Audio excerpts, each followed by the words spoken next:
is Stephanie Diaz de Leon. This is Camille Jackson. This is Abby Maxey. This is Miles Felix. Beth Stacy. Omar Wahid. And this is roundtable. And it's a full room today. We're sharing microphones. We're all packed around this little table. Yeah. And it's 365 amplified. It is. Yes. It is for Friday, June, what is it, 27th? 26th? I'm not in charge of dates. Yes. Let's go ahead and get started with the first story we want to talk about this morning. Yeah, we'll jump right in. Camille, tell us about Andalib Cartonera. Did I say that right? Yes. So I interviewed Celine Alvarez, who is the founder of Andalib Cartonera, which is a independent publishing group. She makes cartoneras, which are a zine book, and there's with cardboard covers, and she invites people out into the community to come make these cardboard covers, and they're all unique. They're all very creative with the titles that she picks out. And what's the content of the cartoneras? Yes, the cartoneras are made to really show a light on the Palestinian genocide. Lots of the covers are about Palestinian poets. There's UN reports, lots of stuff focusing on the individual people as well as the genocide as a whole. And where are these distributed? Where can you buy these somewhere? Or are they at the libraries or what? They're not bought. So when you make them, you can either take them with you and give them. She really encourages that you put them in little libraries around town so people can see them. Or if you don't want to do that, she'll take them with you or take them with her, and she will donate them to different groups or sometimes to schools. So these aren't at Barnes and Noble, but these are just No. These are true grassroots zines, right? Yeah. They sort of circulate to the community. Yeah. And what prompted her to want to do this? So she really was inspired by the UW-Madison encampment, and really just seeing, she mentions the real police repression of people who are really talking about the Palestinian genocide, and also of course viewing this is the major live stream genocide. You are seeing these people, she mentions people are recording their own deaths, and that really impacted her. And she is from Cuba, and she talks about how her experience with imperialism connects to the Palestinian experience. She connects how the embargo on Cuba, how living through that, she really connected to the blockade on Palestinians in Gaza. That's a really interesting question. Connection to that. I hadn't thought about it. That's really really interesting. So and how can people get involved? Is it it's a monthly thing, right, where you can go and make? Yeah. So she posts on her Instagram where the location and where the times will be. They're usually about every month. She is going to be out of town this summer. She's going to Portugal to visit some family, but she will be back in, I think, September, and we'll keep doing the workshops. They're open to everybody. I went to the last one. It's a real good experience. Oh, cool. So, and that story is up at Madison365.org if you want to get involved, and just keep tabs on that. Thank you, Camille. Appreciate it. Thanks. Abby, tell us about the Gospel 5K. Yeah, the Gospel 5K. So it was founded by Uchenna Jones, and it initially started as community walks. She had some personal fitness goals and wanted to get out in the community and start moving around. And she recognized that there wasn't really a space for people of color specifically to have community engagement, to get together and to engage in physical activity. So she created one, and it kind of evolved over the past 8 years, starting as a 5K and then moving into a 10K, and now it has a health fair with a bunch of different resources and educational resources for people. There will be vendors there from different organizations. So Get Kids Outside, the Wisconsin Council of Visually Impaired, and SSM Health, and just a bunch of different organizations will be there to provide resources for people to know what's available to them in their community. And just a lot of fun stuff. Also, a lot of youth engagement as well. They have a kids race, a jump rope competition, and a dance competition. So just a lot of fun stuff. And I want in on the jump rope competition. Yeah, right. Next year. So that's not surprisingly. I'm so very surprised that Rob is really good at jump rope. Like he can like cross his arms and do other weird stuff. And then I was like, dang it, You need to get out there. not like cool like that. Very odd little skill I picked up in middle school. It is, and I didn't believe him. I would crush those kids. And jump Yeah, it'd be kind of funny to see you out there with all the little kids. Yes. Absolutely Showing off, dominating. Yeah. You said as a nurse, right? So it's like she knows what she's talking about. But also, this is the gospel 5K is an interesting part of this for me that she's rooted in faith communities, right? Yes, yeah. I think the idea is faith, family, and fellowship. And so it is about community at the end of the day, and it is rooted in her Christian faith. She really wanted, to create that space for people, but it's open to everyone. And the event itself, I don't think has any specific affiliations with religion. Right. I remember talking to her years ago about like when she was first starting it about the idea coming from being in community with people in church and like people not wanting to talk about health issues, even in that space. So just kind of getting that out of the church into this event that is now, is this the 8th one? 8th one, Wow. yeah. Yeah. And tell us when and where? Penn Park, starting at Penn Park, and on July 11th, I believe at 8 a.m.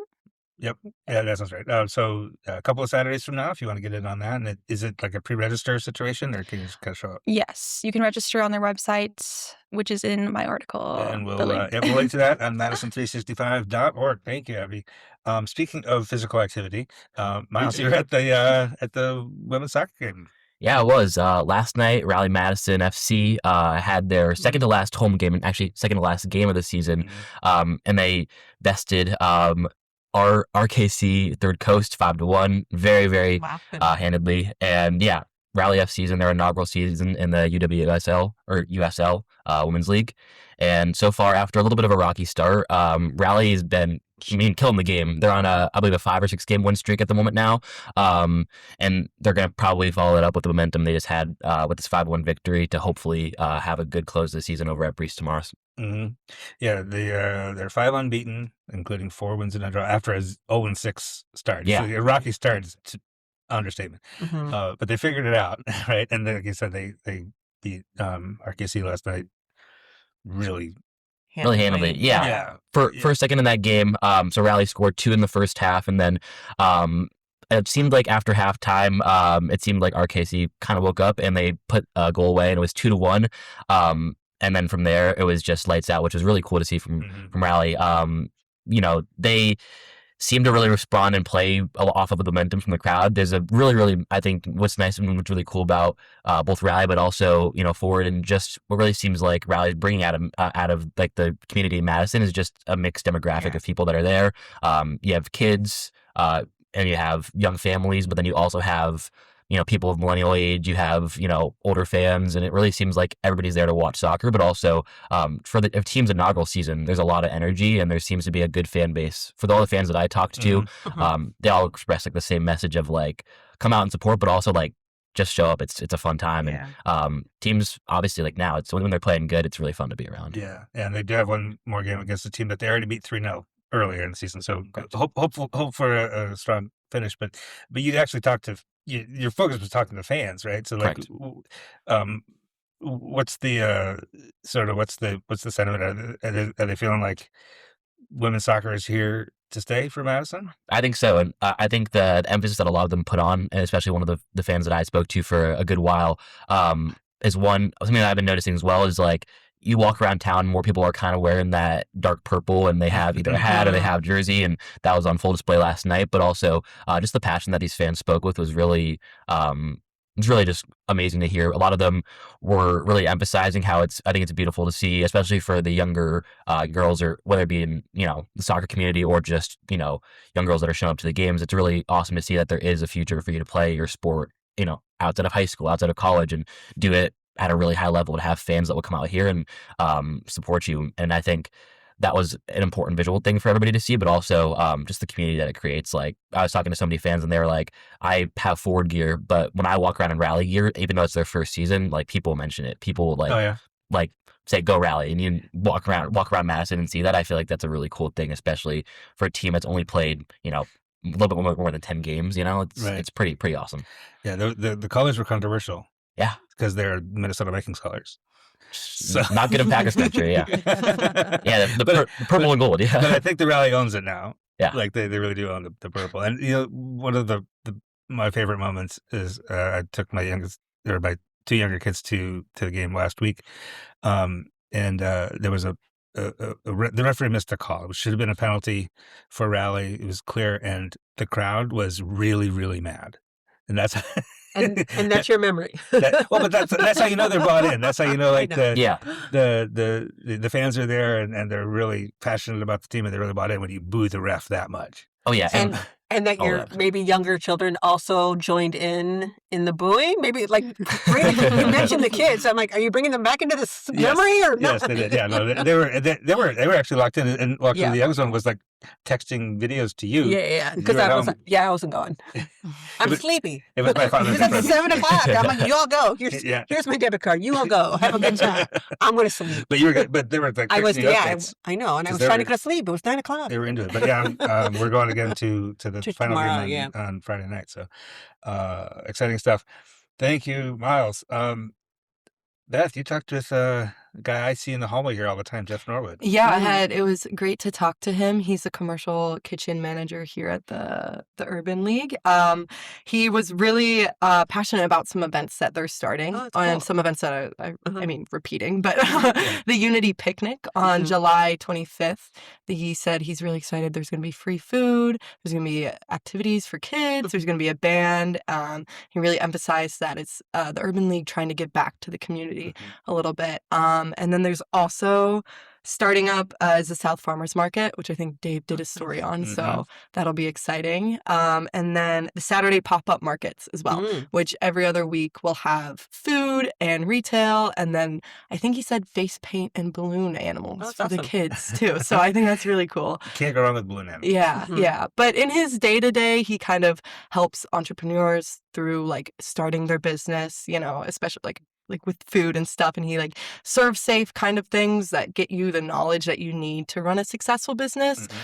He really has a lot of expertise in that because he started his own business a while ago, and he said if he had a program like this, he'd think it could have gone better, because he said he kind of didn't know you needed to partner with a bank or you need to have like all these certifications, and it was really, he said it was his dream, but he couldn't fulfill it because he needed to, like, continue his life and like pay for things, and like, it's getting to the point where this is like an everyday thing, and now he can just work like here at the Urban League and help other people. And the we're on the same floor as like the event space, and the kitchen over there. So Jeff is always catering these events up here, and it's very difficult to walk into the kitchen to microwave my leftovers, and he's got this beautiful spread of like barbecue ribs.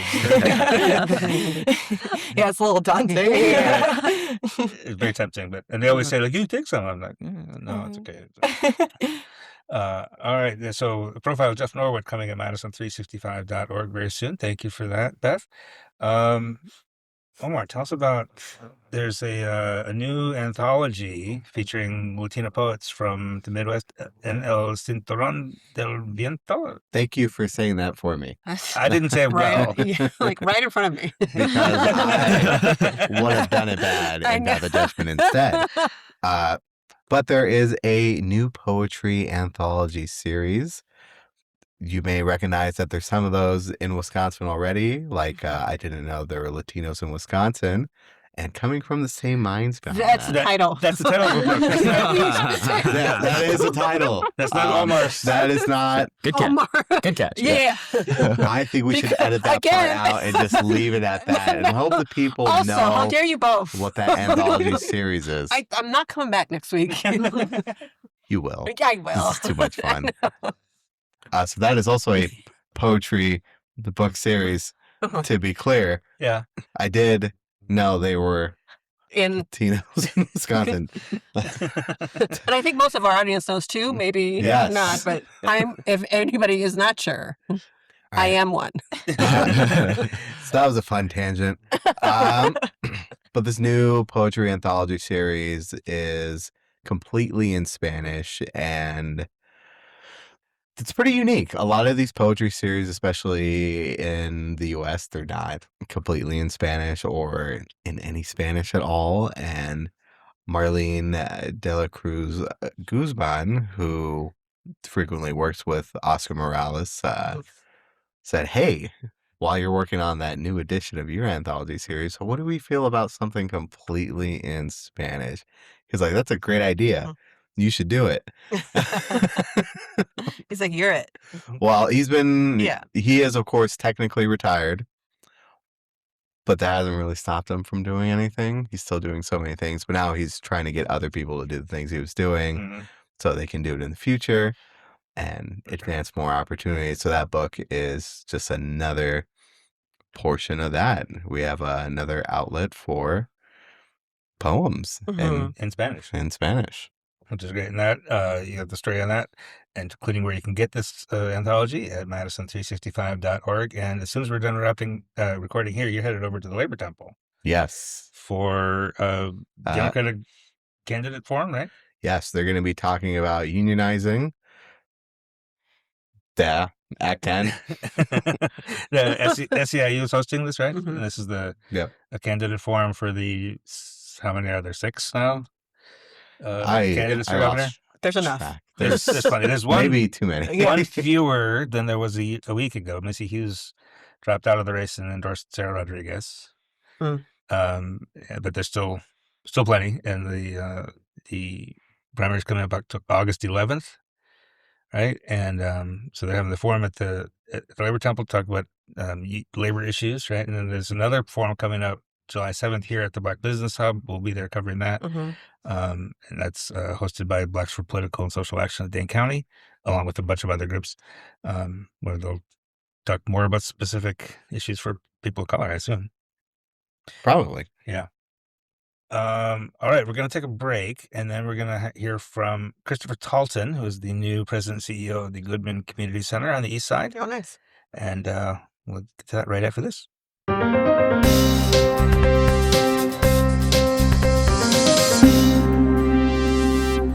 And we're back, and I'm here on the east side of Madison at the Goodman Community Center Brassworks building with the new president and CEO of the Goodman Community Center, Christopher Talton. How you doing? Good. Pleasure to have you here. Thank you for coming out. And thanks for making the time for us. Of course. Welcome to Madison. You're new to Madison as well as to the community center? Yes, I haven't moved over yet. The plan is to get moved over. Yeah, commuting from Menominee Falls. Yes, so that's a long drive. It's not bad actually. It's an easy drive. And and then I've been commuting for years. This is the shortest commute I've had in a while actually. So. You've been here, what, a month, maybe a little more than a month? About 2 months. 2 months, okay. Yep. What are your sort of impressions of the city, of the community center? Yeah. So the city first, I loosely pretty familiar already, just because in a prior role with Goodwill, I had a lot of interactions with the Goodwill here, and Michelle's the CEO there. Her team does an amazing job. But also our family, my daughter has been attending band camp at UW-Madison for years. We regularly come out to see shows and plays and everything. So loosely familiar, but Madison is such a complex city in a positive way, right? So there's a lot going on. So it's still not the same as actually living here, or working here, and so I definitely understand that. So first impressions, Madison is a city of the people, right? So it's everybody's been super nice. I think the thing that has been a really awesome learning discovery for me is what Goodman Community Center has meant to the community for 73 years.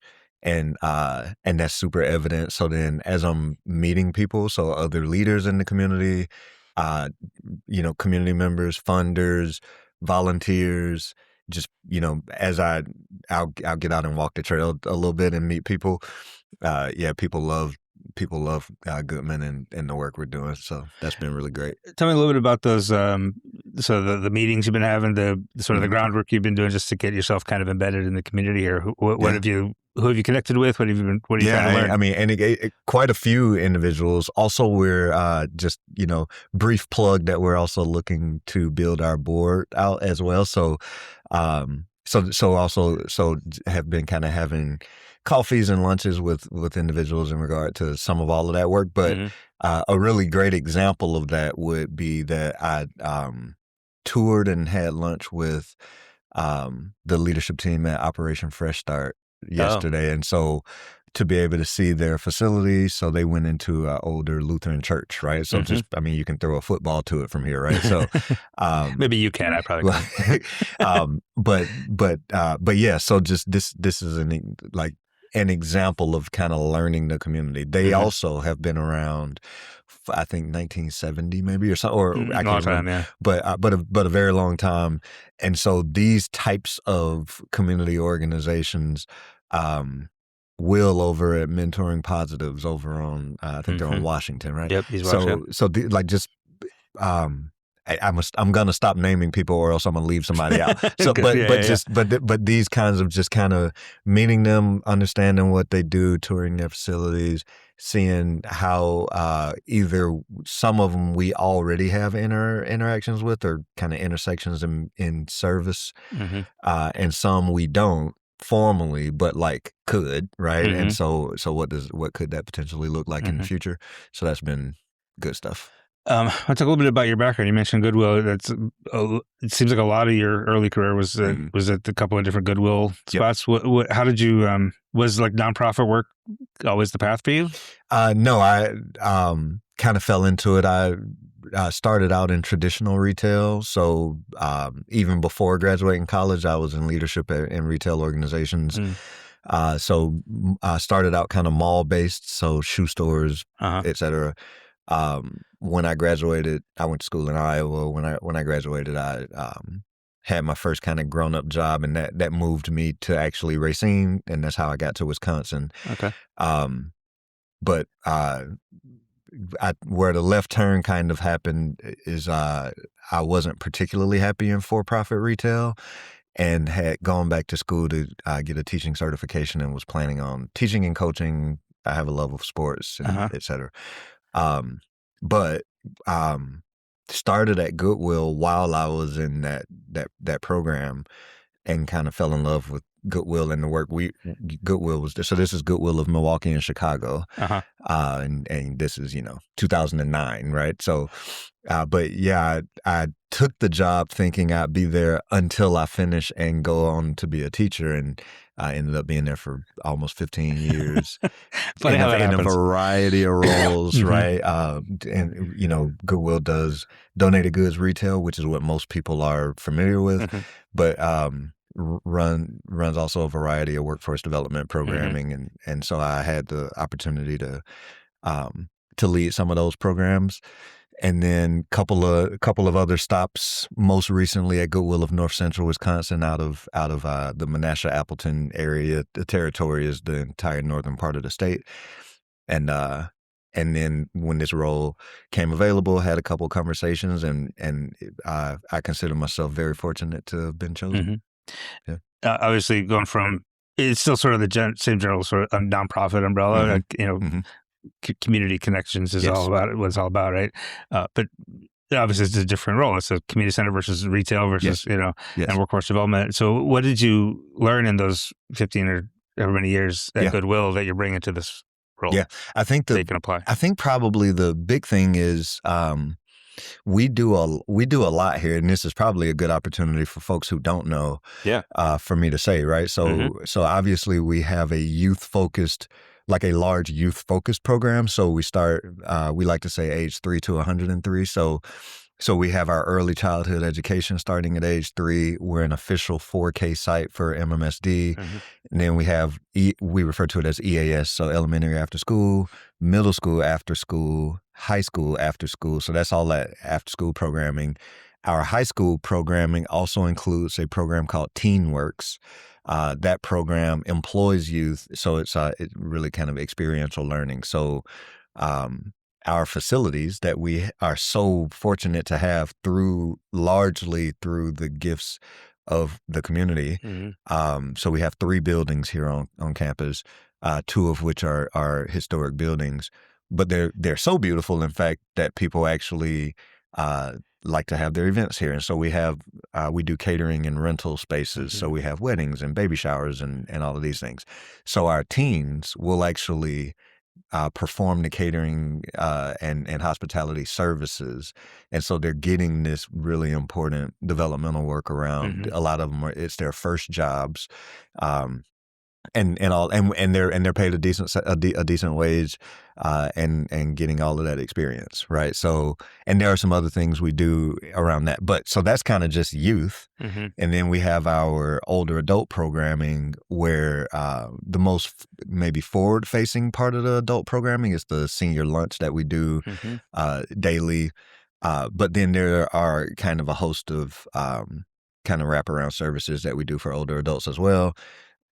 Obviously, we have our food pantry. We have our fitness center. If I keep going, I'll leave something out. I'm looking at Florence. I'll probably forget something, because these are all things that are run. They're integrated, but they're run kind of independently. I bring that up to say that's very similar to what my career was like with Goodwill, where I kind of came up in a system very similar to that. So the retail stores was a business unit, but our contract at Great Lakes was a separate business unit. We had a commercial laundry business that was a separate business unit. So kind of coming up in that, this organization is structured very similarly. And how do you, as the leader of the organization, ensure that what your overall mission is, all of the decisions that you're making and all of these diverse units are rolling up to drive the same mission, right? So there's that, and then also I there's an affinity for it because I grew up in community centers very much like this, and I mean I would be remiss to not mention that, just because I created a large part of that between that and kind of organized sports as being pivotal in my early life. So. What were your sports? I went in high school, it was football, track, basketball, and a little bit of tennis. But in college, I played football and ran track. Where? Iowa Wesleyan College. Iowa Wesleyan. Yeah, right. yeah. Madison's obviously a big sports town too. Have you sampled any of that? Yes, yeah. Not as much as I would like to. I haven't been to a game yet.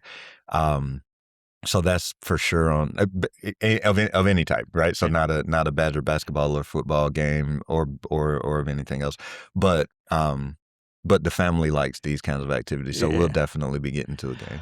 Forward Madison, I go plug, has a ton of home games all summer long. Forward Madison, the soccer team. Oh, okay. People who listen to the podcast know that that's kind of my thing. Okay, Forward Madison. Okay, all right, yeah. We'll have to look. 3 home games this week, in fact. Now we got to mention that you're kind of stepping in at a time when there might be some, I don't know. There's a bit of a cloud, right, from stuff that happened last year, some financial stuff, and wanting to turn the page and move on. Is there trust that has to be rebuilt, and how do you do that? Yeah, I think we have worked really diligent, which I can't take really any credit for. I think there's been a lot of work that has been done to rebuild trust. Now that's not done, right? That it takes years to build it, and in the blink of an eye can destroy everything you've built. Yep. So it'll take years to rebuild it again. However, a lot of the funders that we currently have, whether it be grant funding or major or what we would consider, kind of everyday gifts, a lot of those folks are very confident in what we're doing today and what our processes were. I think the team did a really good job of figuring out what happened, explaining and being very transparent about what happened, and what the steps were that we took to correct it. And that all happened before I got here, right? So really it's a testament to the team and the board. As far as myself coming in, I'm a huge believer, just from an operational standpoint. I'll go nerdy business on you, but just the way you run a business is through systems and processes that are repeatable, that are scalable, that are transparent, that everybody understands. And so I don't have any concern that we'll have anything like that in the future because of proven systems. And I can't really take any credit there either, because those systems are readily available for everybody to use. So they aren't systems I created, right? So if we're following generally accepted accounting principles from a finance standpoint, like I didn't create those. They've been around for decades, and so following those kind of prevents the ability to happen, like, what happened, and just that particular thing, right? But throughout our entire business and all of our kind of reporting mechanisms, the way we manage our employees from an HR standpoint, there are kind of universal principles for businesses, nonprofit or otherwise, that kind of keep you safe. And they don't stifle growth, right? Mm-hmm. So I think a lot of people consider everything I just said. There's a word for it. I think people consider it bureaucracy, right? But there's an acceptable level of bureaucracy, right? So when I had small kids, they couldn't just come downstairs and go in the freezer and get ice cream and start eating it at 9:00 in the morning, right? There's an acceptable level of, like, here's how we do things. Mm-hmm. And I think the team, I'll say. I think I think the team before me did a really nice job of kind of recovering from that and putting a lot of that in place. Yeah. So there's the headline with it: an acceptable level of bureaucracy. That's the title of your book. That's not going to sell any copies. Probably not. But you are coming in. You're taking the helm as a leader of this organization. And leadership is something we talk about a lot. We have a whole event called the Leadership Summit that we do every fall. What is, if I asked you sort of broadly, what's your philosophy of leadership? What does leadership mean to you? Yeah, I think there's really kind of two sides to leadership. So yin and yang, so to speak. So it would be kind of the visionary side, and then the in American colloquialism we'll say get her done, right? So there's the visionary side and the get her done side, and those two sides often do kind of butt heads with each other, but Stephen Covey refers to feverishly climbing a ladder only to realize it was leaning against the wrong wall, right?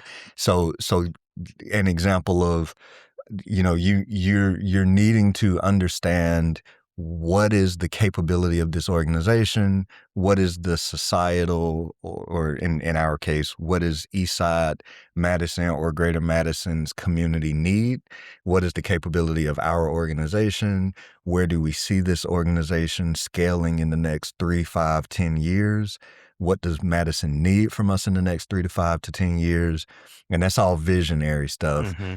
And then there's the get her done side, where it's like, well, we have a couple hundred kids coming today, right? Yeah. So, like, what are we going to do today to make sure that we are delivering on our stated mission and service goals? And so those two things work together. So my job, and I am a more natural kind of visionary leader, like, idea guy. I kind of live in the future. I've had roles over the last 25 years that were very much like, how do I make sure the trains run on time today? So I think my experience is a nice mix of both. Mm-hmm. My job is to remove roadblocks for the team and to kind of make sure we're structured in a way that can deliver every day. and to, as much as possible, as much as I'm living in the future, we at the executive level, at the director level, at the management level, how can I make it so that today is kind of a given because we have a well-oiled machine? I don't think on a road trip to Florida anybody wants to like every single stop have to check all of their fluids and tire pressures and that, right? So let's have a sustainable mechanism that's kind of running itself, which allows everybody to kind of tap into the future vision. In the brief time you've been here, what impressions do you have about that future of Madison, of the city, where it's headed? What challenges is this community going to face that you're going to have to be ready for? Yeah, I mean, I think, everything trickles down. So I think I obviously follow maybe not obviously, but I follow very closely at the federal level, at the state level, and at the local level. And I think that we have, as a community, an opportunity to kind of demand from our elected officials more sustainable. So again, I live in the future, right? So how can we demand from our elected officials more sustainable solutions? Community centers and nonprofit agencies in general are probably picking up a heavier like triage burden than should be even in existence. I don't mean to go like, but that's kind of my general feeling in most of our large cities in America, right? And so the more that we can, I think it's then the role of nonprofit organizations operating as kind of foot soldiers on the ground level we're going to pick up that slack because somebody has to, but we also have to hold our elected officials accountable to passing policies and legislation to maybe help with what the general environment looks like. And then that can hopefully then lead to nonprofit organizations doing more future preparation work like workforce development or case management services that revolve around an individual's personal agency and ability to function in society in the future. Whereas, unfortunately, we as a kind of visceral example, like our food pantry numbers are growing on a regular monthly basis because people need food, right? So I think we will continue to do so, but I'm really hoping that we can over the course of the next half decade or so start moving in a direction where some of that triage work is being done by local and state government, and nonprofits can get to the business of like prepping our babies for the future. Staying in that visionary space, 5 years from now, how do you know that you've been successful as the leader of this organization?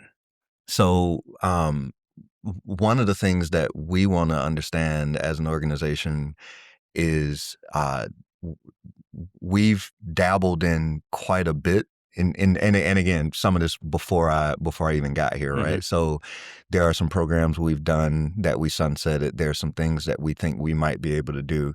So in the immediate future, over the course of the next couple of years, understanding the community, what organizations exist out there where we're not necessarily duplicating services. I'm a believer in synergy, so the idea that two organizations or two people or whatever can together accomplish more than they could individually. And so this gets back to our earlier conversation around visiting these other organizations, looking and seeing, how can we help? How can we be of service? How can we partner? How can we get accomplished more than we could individually? So there's that part. And then when I think about what scaling looks like, because the need is so great, how can we grow our services? Which services and in what way can we grow them, right? And I mean, obviously, I'm not prepared today to say what that would be because there's a lot of work to do in that. But in 5 years, I would imagine that we're maximizing how we can serve certainly East Madison, if not Greater Madison, in the things that we're already have competency in. So. All right. Well, Christopher Talton, welcome to Madison again. Thank you so much for the time, and best of luck as you go forward. All right. Thank you again. Yes.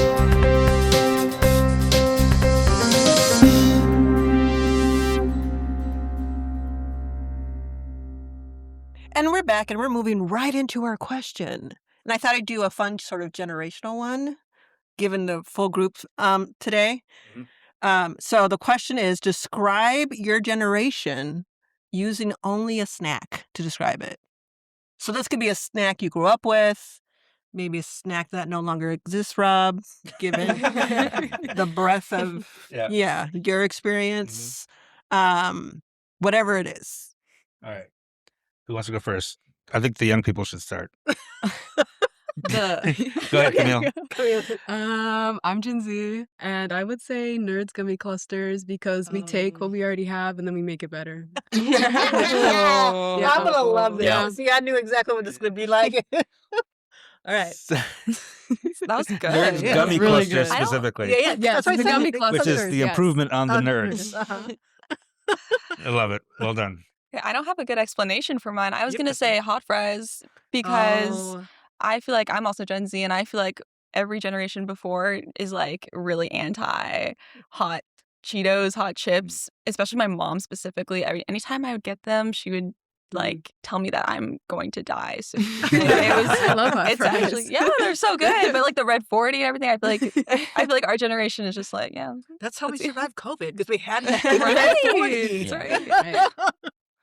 All So, right. yeah. Also, as a fellow Gen Zer, very similar to Abby's, I would probably say Takis. I mean, again, newer chip, but also like it's one of those things, especially that I feel like everybody had, and you can just tell because everybody's fingers just get coated in that like that red dust that you're just talking about. But yeah, like spicy, maybe a little bit of acquired taste, but also like everybody, I think more or less loves them.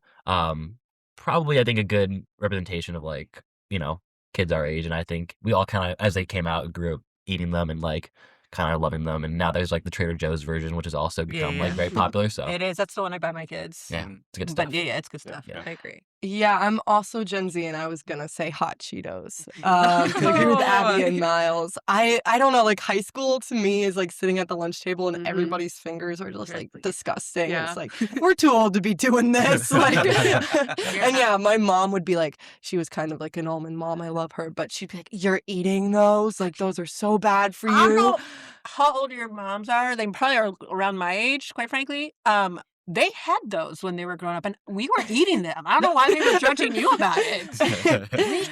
I don't know if it's a coasty thing, but we had them in high school. Like in junior high, like, what do you mean? They had some. My mom might have not. She grew up in Marion, Pennsylvania, which is like 1,000 people. It's like My mom Amish definitely country, did yeah. not. She grew up in the Philippines. Oh, she did not. They didn't have those. Yeah. But I like how we each had different Yeah. versions Yeah. of it. All Some thinking version of about it. spicy. Yeah. Interesting. Omar, how do you identify generationally? I am technically on the cusp between the two. Millennial 19 and Gen Z? Yes, 1996. Thanks.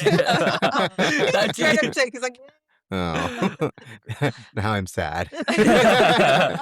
I love this question. I, of course, had a very interesting childhood in multiple countries. Apparently, the blue M&M was introduced around the time I was born, which I thought all the M&Ms came out at the same time. Yeah.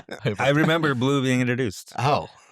What You remember that? food wasn't- dye? I don't. It's like mid-90s. I don't know. No, I'm out and about. I didn't pay attention to what candy came out. Was that like blue 40 or? I had a life. Yeah, right. Did you go outside and play? It was controversial. Oh, okay. Why? Because the M&M colors palette had been so embedded, and when they wanted to add a new one, it was like a whole big thing, like what color is it going to be? And then it turned out to be blue. What colors did they have before? The same, but it's yellow, Brown, green, green, red. and then the 2 shades of brown. Oh, there's Two two No shades shades of of brown. brown. What are you talking about? Are you telling me Yeah. that M&M's was more woke than you all would have been at that time? Yeah, Dad. there were two. there's a dark brown and a light brown. What? No, now, there's not. now there's That's not only a thing. one Bob. because of woke. Because they replaced it with the blue. Did they? Maybe did they did. Maybe that's true. Maybe I they don't. did. I'm Are you assuming. I don't know. colorblind by chance? No, I don't I've think so. asked that question because I've seen him dress. I'm like, are you colorblind? No. I don't see color. Oh, he's Sorry. that kind of. White joke. I know, yeah. Hi, whiteness. Yep. You're back again. Someone look up what is there 2 different brown colors of M&Ms? I'm gonna look into this now because It- I just it looked remember 2 different. They're googling right now. It was a thing. So brown is that old? It was tan. Yeah. What? Oh. Wait, what does it look like? So did So the, M&Ms, Sounds- so brown erasure I don't wanna happened eat in it too. M&Ms. Now we can't eat that either. Damn it. So So the- brown erasure. so is it true? Wait, this is a new thing. Oh. Like it says M&M is cutting 2 colors from its bag, and here is why. One Oh. day ago. Was it brown I and think it light was- brown? I'm not quite- Replacing it with white. Yeah, oh, that feels Oh, on, goodness. on brand. The reversing course on blue after years of controversy. It's because of our Oh, question. there's a larger story. There's a behind larger this, story actually. behind Yeah. this. They're getting rid of blue and brown. Oh, they are getting rid of blue? RFK is heading this. RFK is heading this movement. RFK. Yeah. See, you already called it. Yeah. You already called it. You also said it sounds like white. They're going to replace it with white. And Oh, it says it's a part of Make America Healthy Again. By getting rid of By getting That color is Yeah, too brown. dangerous. Certain Brown is too children- dangerous. Oh, Brown yeah. is too- It says Again. here certain children may be sensitive to the dyes. I almost said something else, but I wasn't Okay. going to say. That's what they said to you? Sure. That's the reasoning behind it. Okay. All right. So back to the original question. Omar, you So- The blue M&M because it is controversial and was introduced and at that time. in the replaced mid-90s. very quickly. A few times. All right, my Gen X definitional snack, ants on a log, which none of you know what that is. Yes, But they I do. do. I know what that Do is. you? Yes, Okay. they do. No. What is that? He's like, Just celery? ants on a Yeah, log. no, we. You're like, well, He's like, first of all, did you eat ants? No, it's the stick of celery filled with peanut butter in the little groove with ants, not ants, raisins Raisins. on top of it. Oh, we had chocolate chips. Oh, interesting. Yeah. We were healthier. So Way to try to level some. wait. Yeah. So let me level here. So is the celery so the celery is cold, right? Like yes, and then the peanut butter is obviously coming out of the jar, so it's like room temperature, yes. and the raisins are also room temperature. I Yes. feel like it's all just like a weird textures going on, like a lot of. I like I how the don't know. temperature is what you have an Yeah, issue I don't with. know. It's like a lot of stuff. No, I'm just trying to see the vision. He just wants to know: is there any hot Cheetos? Can On we it. replace the raisins with Hot hot Cheetos? Cheetos. Fire ants on a log. Yeah. Fire It seems pretty bland. It seems pretty bland. It's all I'm saying, Look, Rob. It's all I'm saying. This is what we're we doing now, y'all. Yeah. That's an idea. Go with it. We have invented a new snack for Gen Alpha. It's going to be fire ants on a log. No, the ants on a log because like we didn't and especially if the raisins come from a generic raisin box, which is the old school generic, which we had when I was in my house. It was the white box with the black lettering says it was raisins. There was no like Aldi store branding or anything. I don't think that's the brain. Like the red box is people's memory, not the. right. But we had white generic box, just said raisins on it, or Just the. cornflakes or whatever it was that Uh-huh. was generic. But the snack was an attempt to be healthy. And we didn't have a lot of. I mean, we had potato chips, obviously, and all that stuff, but like not a lot of, not as much in terms of packaged and processed stuff in the 80s. Mm-hmm. There wasn't, or there was. Not as much, I don't think. Oh my God. Okay, so my answer, because I'm a Zennial, right? Like I'm Mhm. in between. X and millennial. Yep. So speaking of processed, I thought you were going to say this, so I was going to think of something else. I think mine would be the high C ecto drink that existed when I was like this really weird beverage that Mhm. people swore by that was green in color. Mm. Yeah, random as shit. But I thought you were going to say Tang for your generation. That's not a snack, though. That's a And whatever. beverage. People, I mean, it was the cross between some Mhm. sort of orange juice. That looks radioactive. Yeah, that's what I said. I'm like, that feels like our That's generation at the That's time. a shade of green. That's a shit. That's That a. is- I was not allowed to That's drink it, It's like wonderful. Mountain Dew. but also Yeah. somebody. Yeah, it's like the kids' version of Mountain Dew. It's Mm. full of sugar. Mhm. It looks like it should be a fun color, but also it looks like it's going to kill you. And I feel like that's my generation. Tang was weird, though. We used to drink hot Tang. Who? I don't know what that means. First Yeah, of all, just like Tang made with hot temperature? water. uh-huh. Okay. Yeah. With hot. What? It's not a tea. That's It's how like we drink. orange It's like orange drink. It's an orange drink. Oh, you What do guys they don't know call what it? Tang is? It's a powder? No, It's- it's, it's- It's It's like from the space program. Mhm. They made it to go to space.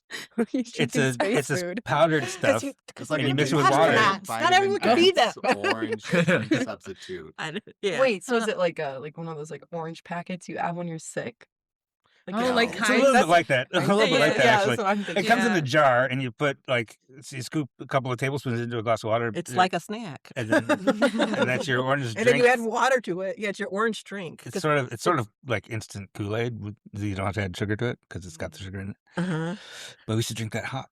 I don't understand. Yes. Why? Oh, God. That- It's see, hot orange. again, To the temperature. Is there spicy Cheetos with this drink? No, we didn't. Why would you eat? Why would you drink that hot? Eat and drink. I 'cause don't know why we did that hot. That was. Was it good?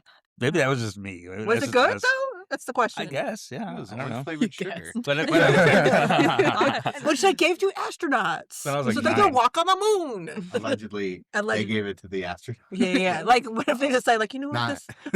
That wasn't going the other way. I was like, no. you sure it Yeah, happened? no. They went to the moon.